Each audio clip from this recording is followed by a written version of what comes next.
Welcome back to Sports Center. The Bears. According to wide receiver Brandon Marshall, the 2012 version is going to the Super Bowl. Yep, Super Bowl. Those are the words that he uttered when he took the mic in front of some 20,000 fans who were loving it at Soldier Field after the practice Friday night. Lovie Smith said he didn't have a problem with it. The head coach said, look, you can't tell your guys, let's try to win 8 games. Let's try to win the division. Super Bowl, of course, is the goal, and hope springs eternal. That is where we find our Rachel Nichols there in the thick of it at Bears training camp this morning. So, Rachel, the Bears, listen, last season, 8-8. Jay Cutler's season ending with a thumb injury. So disappointing. How different will they look this year?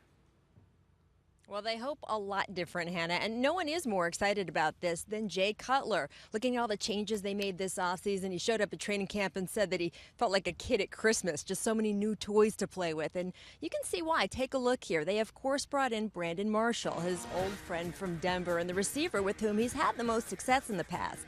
Also, Matt Forte, not new, of course, but he's had a difficult couple years haggling over his contract status. That is a thing of the past. He is going to be newly motivated this season. They also brought in veteran running back Michael Bush. They drafted wide receiver Alshon Jeffrey. He's almost as tall as Marshall. That'll give Cutler a great target to throw to. And then off the field, some coaching changes. They elevated Mike Tice to offensive coordinator, and they also brought in Jeremy Bates, who was Cutler's quarterback coach in Denver, just to make him more comfortable. And guys, I got to tell you, those off-field changes could be as relevant as the player moves that they made, because a lot of the strategy is going to change with how they use Cutler. The old offensive coordinator Mike Martz designed some beautiful plays, but they were slow developing, 7-step drops, and the offensive line just couldn't protect Cutler. He was getting killed out there, just thrown around like a rag doll by opposing defenses. This time, 3-step drops, 5-step drops, boots, rollouts. Cutler's very happy with the new plans for him. He said it's going to result in more completions. That means more moving the chains, and they hope more points on the scoreboard for the Chicago Bears. It certainly seems like a much better fit, Rachel. Meanwhile, Brian Urlacher, we understand he has been missing some practices. What's the latest there?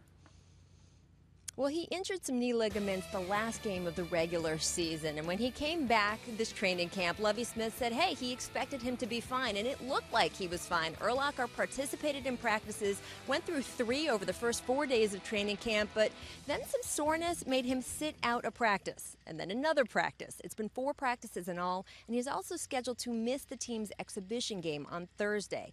Now, the Bears still say this is more precautionary. Urlacher hasn't publicly commented on it, but I was able to text back and forth with him on this yesterday. He also didn't seem too concerned and said he hasn't been told anything to indicate that any soreness would be an indication of something larger or that he would need his knee scoped or anything like that. In fact, one of the things he does seem concerned about is more comical. He needs to wear a brace on the knee. He's never worn a brace in the 20 years he's been playing football, Hannah, and it's light. It's only about 14 ounces, but he says it's annoying. Rachel, thank goodness for you and your cell phone. That's all I have to say. Getting this good information via text.